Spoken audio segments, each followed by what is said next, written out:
एक घने जंगल में एक विशाल बरगद का पेड़ था।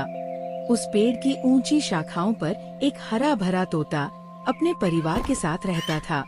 वह तोता बुद्धिमान और मधुर वाणी वाला था। जंगल के सभी पक्षी और जानवर उससे स्नेह करते थे, क्योंकि वह कभी किसी से कठोर शब्द नहीं कहता था और हर किसी की मदद करने को तैयार रहता था। बरगद के पेड़ के नीचे ही एक गहरा तालाब था, जिसके ठंडे नीले पानी में एक बूढ़ा मगर दयालु कछुआ रहता था। उसका नाम कुंभी था। कछुआ बहुत शांत स्वभाव का था और दिन का अधिकांश समय तालाब के किनारे धूप सेंकते या पानी में धीरे धीरे तैरते हुए बिताता था। एक दिन संयोग से तोता और कछुए की मुलाकात हुई। तोता तालाब से पानी पीने उतरा और वही कछुए से बातें करने लगा। धीरे धीरे उनकी मित्रता गहरी होती चली गई। तोता रोज सुबह कछुए को नमस्कार करता और उसे अपने आसमान के किस्से सुनाता, कैसे उसने दूर दूर तक उड़ान भरी, किस पेड़ पर मीठे फल लगे हैं और किस दिशा में बारिश होने वाली है। कछुआ भी बड़े ध्यान से उसकी बातें सुनता और बदले में तालाब की गहराइयों के रहस्य और मछलियों के खेलकूद की बातें बताता। दोनों को एक दूसरे की संगति इतनी प्रिय लगी कि बरगद का पेड़ और तालाब मानो उनकी दोस्ती के गवाह बन गए।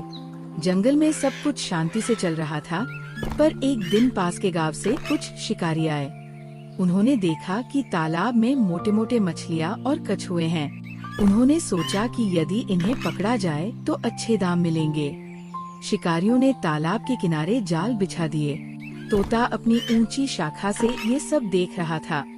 वह तुरंत उड़कर कछुए के पास पहुंचा और बोला, मित्र, खतरा है। ये लोग तुम्हें और मछलियों को पकड़ने आए हैं। तुम्हें सावधान रहना होगा।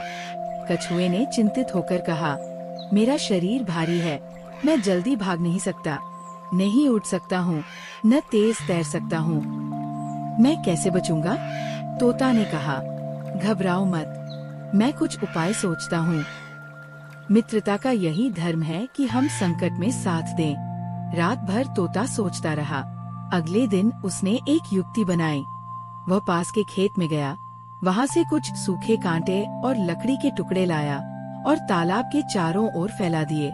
उसने कछुए से कहा, तुम जब भी शिकारी आए तो पानी में जाकर इन कांटों के पास छुप जाना। ये कांटे तुम्हें ढक देंगे और शिकारी तुम्हें देख नहीं पाएंगे। कछुए ने वैसा ही किया। जब शिकारी जाल डालकर तालाब को खंगालने लगे तो कई मछलियाँ फंस गई, पर कछुआ कांटों के बीच छुपा रहा। शिकारी उसे देख ही नहीं पाए। तोता पेड़ से ये सब देख रहा था और मन ही मन खुश हुआ। लेकिन शिकारी हार मानने वाले नहीं थे। उन्होंने सोचा, ये तालाब तो रोज का धन देगा, क्यों न हम यहीं बार बार आकर शिकार करें। अब तोते को चिंता सताने लगी। वह रोज देखता कि जाल बिछाए जा रहे हैं और कई निर्दोष मछलियाँ मारी जा रही हैं। उसने कछुए से कहा, मित्र, अब समय आ गया है कि हम इनसे छुटकारा पाने का कोई स्थायी उपाय करें। यदि हम चुप रहे तो ये तालाब खाली हो जाएगा। कछुए ने गंभीर होकर कहा, तुम्हारी बात सही है, पर उपाय क्या हो सकता है? तोता कुछ देर सोचकर बोला, मनुष्य का सबसे बड़ा शत्रु उसका लोभ है। हम उसी का उपयोग करेंगे। अगली सुबह तोते ने अपनी तेज चोंच से एक शिकारी का जाल काट दिया और उसके टुकड़े तालाब में बहा दिए।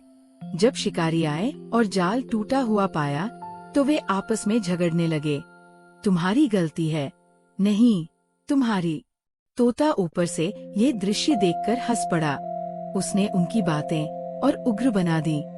वह उनकी आवाज की नकल करता और एक से कहता, देखो, तुम्हारा साथी तुम्हें मूर्ख कह रहा है। दूसरे से कहता, ये कह रहा है कि तुम बेकार हो। शिकारी तोते की आवाज सुनकर एक दूसरे पर शक करने लगे। थोड़ी ही देर में वे आपस में लड़ पड़े और तालाब को छोड़कर भाग गए। कछुआ इस चाल को देखकर अचंभित रह गया। उसने तोते से कहा, मित्र, तुम्हारी बुद्धि और साहस के कारण हम सब बच गए। मैं तो सोच रहा था कि मेरा भारी शरीर मुझे हमेशा संकट में डालेगा, लेकिन तुम्हारी मित्रता ने मेरी सबसे बड़ी ढाल का काम किया। तोता मुस्कुराकर बोला, और यदि तुम न होते तो मैं अकेला कैसा जीवन जीता? तुम्हारी गंभीरता और धैर्य ने मुझे भी सिखाया है कि केवल उड़ना ही सब कुछ नहीं होता, बल्कि स्थिरता भी उतनी ही महत्वपूर्ण है। दोनों मित्रों ने एक दूसरे को गले लगाया। उस दिन से जंगल के सभी जानवर और पक्षी उनकी मित्रता को आदर्श मानने लगे। शिक्षा। सच्ची मित्रता संकट के समय परखी जाती है। बुद्धि और धैर्य मिलकर किसी भी बड़ी कठिनाई को जीत सकते हैं।